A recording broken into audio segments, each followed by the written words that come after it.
Hey guys, and welcome to another voiceover. Today, back in Delts. As you can see, we are starting with deadlifts here today. I believe this was 155 kilos for sets of 9. And today these felt fairly decent. They were moving pretty smooth, and I actually, in the next clip, here we are, I decided to see what my back conditioning was looking like and do some sort of topless deadlifts. Pretty happy with how I look from the back.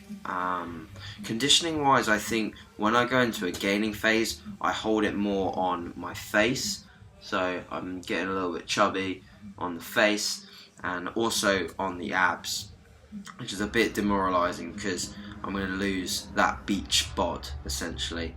I'm going to be alright from the rear, so if you're looking at me on the beach and from the rear I'll be fine, you'll be like shredded, but from the front I look a little bit like a beached whale, I imagine, with a few more pounds going up the scale. Anyway, moving on. OHP, feeling brilliant at the moment, feeling smooth as. So yeah, here was, I believe, 65 kilos for sets of 6, and that moved perfect. Really happy with that, and I talked to myself a little bit here about what I was moving on to. So essentially my compounds or improvement movements on my back and delts day is deadlift and then OHP. Once they are done, I go on to my accessories, and here we are sporting the chicks that lift glutes, doing some pull-ups.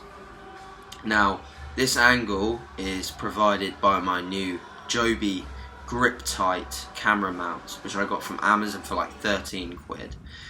If you record, jeez, those glutes, man. If you record using an iPhone or even a camera, I think quite a lot of YouTubers use this product called a Joby camera mount. It's really easy to use. You can twist it, bend it, whatever, throw it out the window, whatever you want to do with it, and it's pretty cool, and it allows you to get some pretty decent angles in the gym. So before that I was just putting my phone on a shaker bottle or a bench, and it got in the way of so many people, and I tend to nick this like little taller bench and roll it around the gym, and people get kind of a bit irritated with that.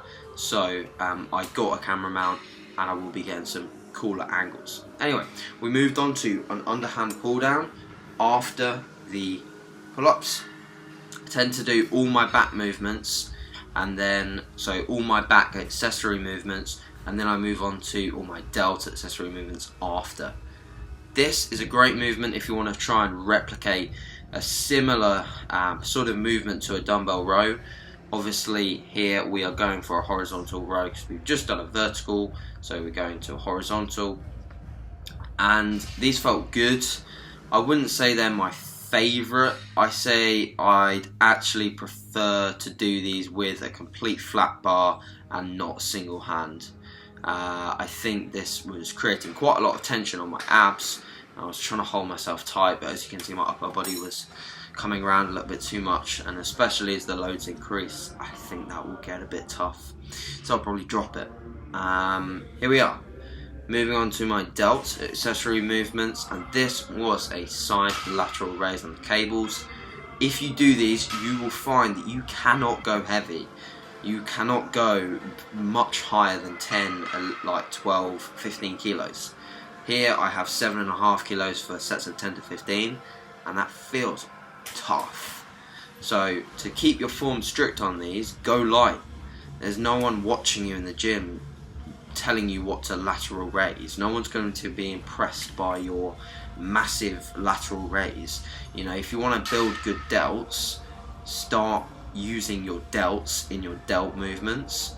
So make sure that whatever front raise, side lateral, whatever you do, make sure that you're feeling it in the area that you're actually trying to target. Don't just go throwing around weights and thinking, oh well, I'm beating the logbook. If you're beating the logbook with shit form, you will not progress and you will not build muscle. Okay, so make sure that you're just taking things easy, slow progression, and maintaining your form, because that's the stimulus. Form is the stimulus. Okay, cool. Moving on to rear delt fly. I really like this movement. Much better in my opinion than a cable or a dumbbell movement for the posterior delt. Best movement is going to be a rear delt fly for me. That's just personal. You can make your own assumptions as to what movement suits you. And here I just did some extra side lateral work on this machine, and I do like this one, but I don't use it very often. Anyway, coming to the end of the footage, I hoped you liked this voiceover again. I got good comments last time about the way that you liked it, and it was interactive, which is good, and I hope to keep these ones coming. Deload this week, so a little bit less exciting footage, but in my next video I'll explain how I deload and whether I change other things around it, so like nutrition and what I actually do with my training during a deload. So guys, it was nice to have you again for another video. Please like, comment, share and subscribe, and I'll see you in the next one.